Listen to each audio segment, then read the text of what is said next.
सुप्रभात। मैं हूं जगेंद्र राणा। आज की हमारी आध्यात्मिक चर्चा का विषय है परमात्मा का अंश जीवात्मा। परमात्मा का अंश जीवात्मा। मनुष्य को परमात्मा ने ऐसा बनाया कि सूक्ष्म रूप से सारे संसार का ही सृजन उसके लिए इस पिंड शरीर में कर दिया और अपने आप को भी आत्म रूप में इसके अंदर बिठा दिया। इसलिए कहते हैं कि यथा पिंडे तथा ब्रह्मांडे। तो यदि हम इस पिंड की रचना को जान लें और इसके अंदर जो आत्मा है उसको प्राप्त कर लें तो फिर हमको उस परमात्मा की, उस सच्चिदानंद की समझ के साथ उसका ज्ञान भी हो सकता है। तो जब कोई भी व्यक्ति मर्यादा का उल्लंघन करता है तब उस समय ना सही, उन व्यक्तियों से भी ना सही, किंतु अन्य लोगों से जो कि देखा देखी उसी की तरह व्यवहार अपनाते हैं, त्रुटि हो सकती है। श्रद्धा भक्ति की आड़ में स्वार्थ सिद्धि हेतु अनेक कुप्रवृत्तियाँ, अनाचार तथा व्याभिचार तक होने लगते हैं। तो जन साधारण श्रद्धा और भक्ति के आवेश में ना कुछ समझता है ना कुछ बूझता है, वो बुरी तरह फंस जाता है या फंसाया जाता है। नव युवक वर्ग पर उसका प्रभाव अनुचित ढंग से होने के कारण समाज में अस्त व्यस्तता उत्पन्न हो जाती है और नाना प्रकार के भेदभाव पैदा हो जाते हैं, जिससे अनेक पंथ संप्रदाय अपने अपने ढंग और रंग के निकल पड़ते हैं। तो ये स्वाभाविक है कि जब हम किसी का अनुकरण करते हैं तब उस पुरुष की सारी इच्छाएं और वासनाएं हमें भी उतरने और व्यापने और प्रसार पाने लगती हैं। उस अवस्था में यदि उसको मना किया जाए, समझाया जाए तो उन पर प्रभाव नहीं के बराबर पड़ता। फिर समाज में जो प्रबुद्ध जन होते हैं उन्हें इन बातों को मिटाने के लिए अनेक और अथक चेष्टा और पुरुषार्थ करना पड़ता है।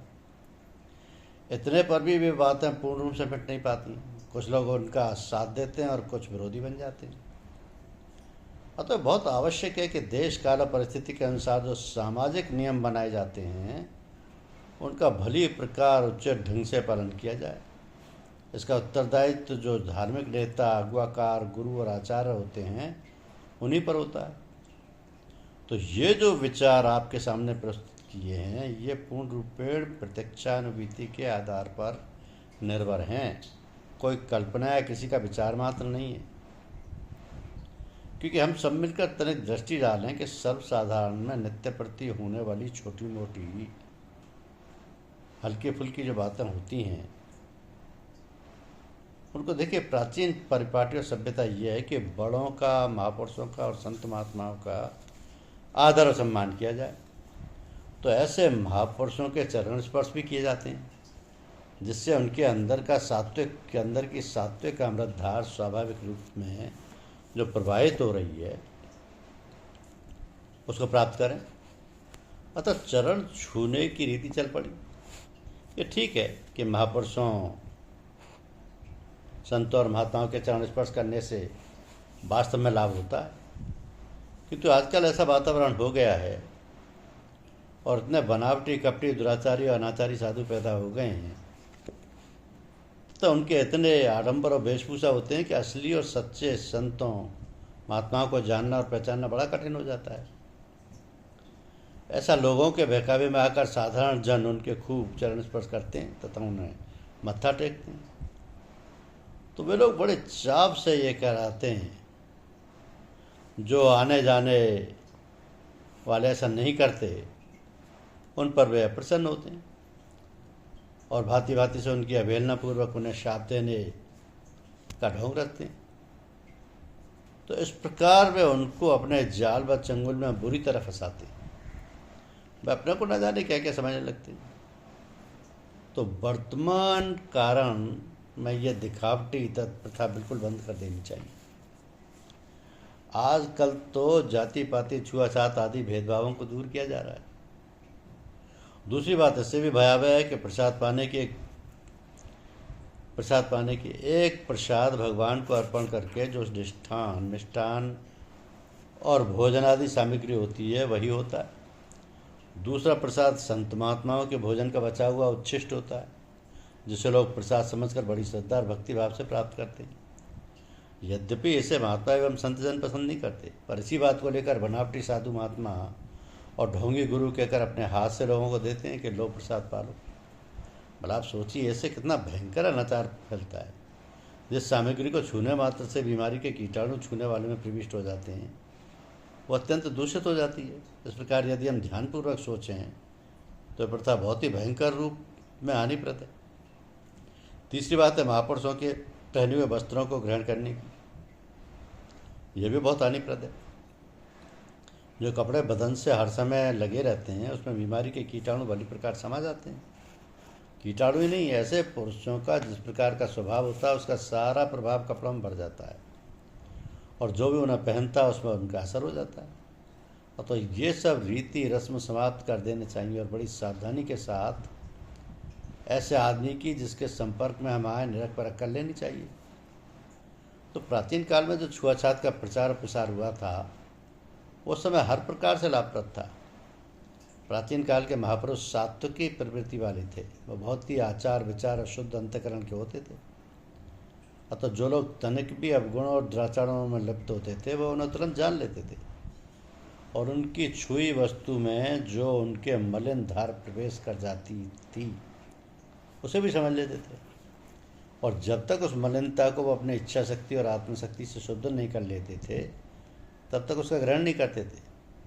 ये था उस समय आध्यात्मिक शुद्ध भूमि पर आधारित आचार विचार और व्यवहार। और समय बदलता गया तथा विचारों व्यवहारों में न्यूनाधिक अनाचार पनपने लगा, जिससे वातावरण अधिकाधिक प्रदूषित होता गया। जाति पाति की प्रथा समाज में सुव्यवस्था लाने के लिए बनाई गई थी, परंतु वो सब आज कुव्यवस्था का कारण बनते बनते अधोगति को पहुंचाने वाली, समाज को अस्त व्यस्त करने वाली भयानक और घृणित बन गई। तो मनुष्य पेट भरकर ही स्वस्थ नहीं रह सकता।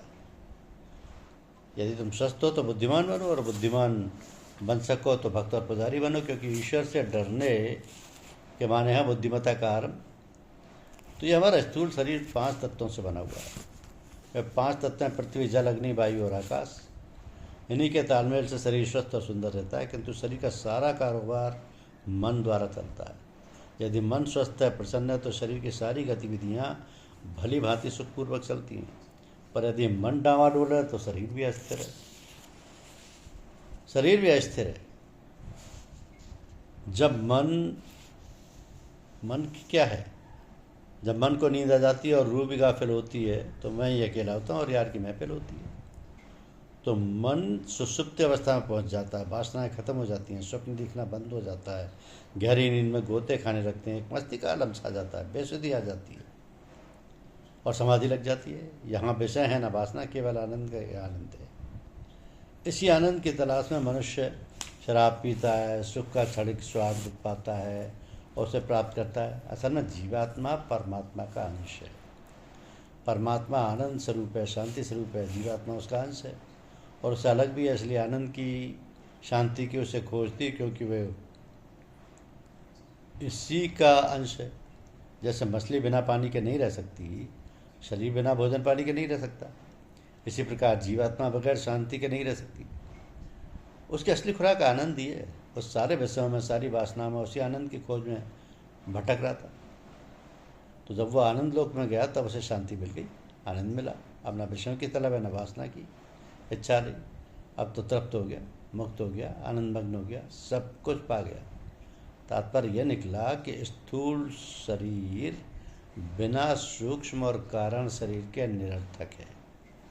जब मृत्यु होती है, कारण और सूक्ष्म शरीर निकल जाते हैं, प्राण रहित ये स्थूल देह रह जाती है, जो बेकार हो जाती है, सड़ने लगता है, दुर्गंध आने लगती है, तब वो निरर्थक हो जाता है और खा पी कर मौज उड़ाने लायक नहीं रहता। तो असल में जीवात्मा परमात्मा का अंश है। परमात्मा आनंद स्वरूप है, शांति स्वरूप है, जीवात्मा उसका अंश है और उससे अलग भी। इसलिए आनंद की, शांति की उसे खोजती, क्योंकि वो इसी का अंश है और इसी में प्राप्त हो जाता है। धन्यवाद।